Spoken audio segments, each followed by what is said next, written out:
You know, for centuries, nations have built borders, walls, fences, lines on a map, all to define who they are and protect what's theirs. But what happens when the most valuable, most powerful new technology, artificial intelligence, has no borders at all?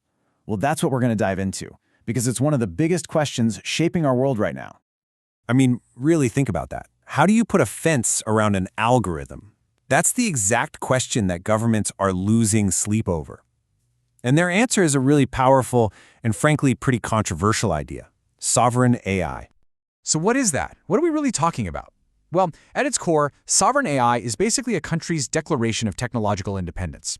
It means having the power to build and run your own AI, from the ground up, the data, the computer chips, the talent, the whole shebang, without having to rely on anyone else. Okay, so here's our game plan. We're going to break down what sovereign AI really is.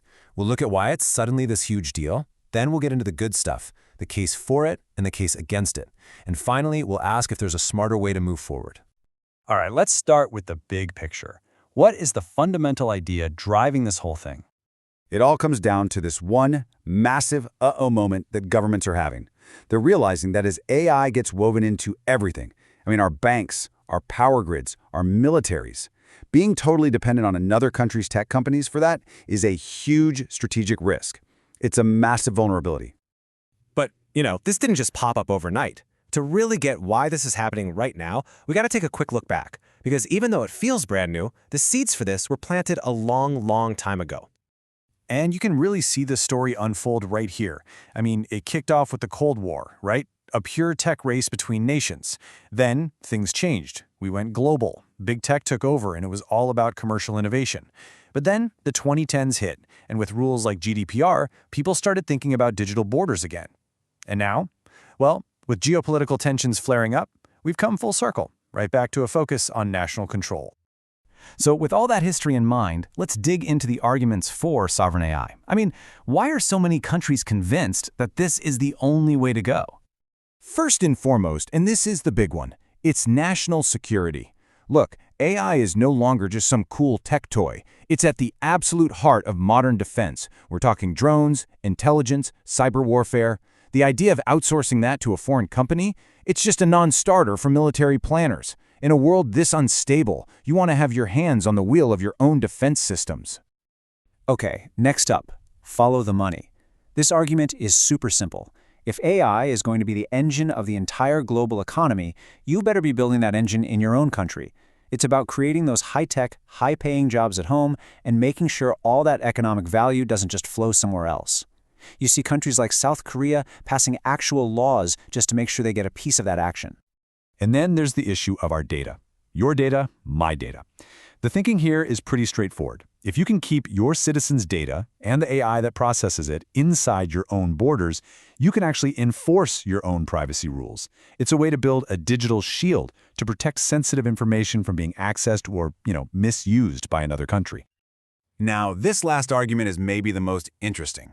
AI is not neutral. Not at all. It's built by people and it reflects their values. So the question becomes, do you want an AI that's built on, say, Silicon Valley's values? Or do you want an AI that reflects your own country's unique culture and ethics when it comes to stuff like fairness or privacy? This is about controlling the DNA of the AI that will shape your society. Okay, so that all sounds pretty compelling, right? Security, money, values. But hold on, let's flip the coin over, because this is not a one-sided debate. The case against sovereign AI is just as powerful and, frankly, a little scary. First off, let's just talk about the price tag. Building a world-class AI ecosystem is unbelievably expensive. We're talking mind-boggling amounts of money for chips, data centers, and talent. Now imagine every single country trying to do that from scratch. It's not just inefficient, it's a colossal waste of resources that could actually slow down AI progress for everyone. And that leads right into the next problem. We could see the rise of tech protectionism. This is where countries start building digital walls. They restrict data from flowing across borders, they lock out foreign companies, they stop scientists from collaborating. The irony is that AI has advanced so fast precisely because of global collaboration, and that could be the first thing to go. Now, this is where things get really serious. There's a real danger that this push for control morphs into something uglier. AI nationalism. That's when it stops being about healthy competition and becomes a zero-sum game. I win, you lose. This could easily spiral into a new kind of AI arms race, fueling suspicion and making the world a much more dangerous place. And finally, there's the ethical chaos. It sounds great for every country to have AI that reflects its values, but what happens when those values clash? What happens when an AI built in one country causes harm in another? Who's responsible? You can end up with a world of 100 different conflicting rulebooks for AI, with no way to agree on basic safety or human rights. So, wow, we have these two powerful competing arguments. One side is pulling toward national control, the other toward global collaboration. It feels like an impossible choice, doesn't it? So is there a path through the middle? Is there a way to find a balance? Well, the idea that's starting to gain traction is something called smart sovereignty. And it's not an all-or-nothing game.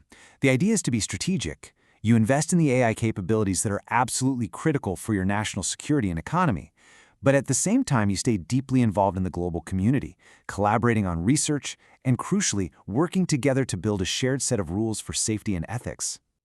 So really, the goal here isn't to build a technological fortress and lock the doors. It's more like building a really strong house with a solid foundation that gives you autonomy, but you keep the doors and windows wide open to the rest of the world.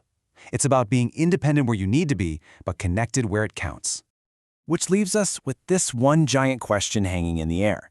As this trend gets faster and faster, what are we actually watching unfold? Is sovereign AI a necessary shield, something nations absolutely need to protect themselves in this new era? Or is it the first shot in a new, dangerous, and fragmented tech Cold War? Honestly, the answer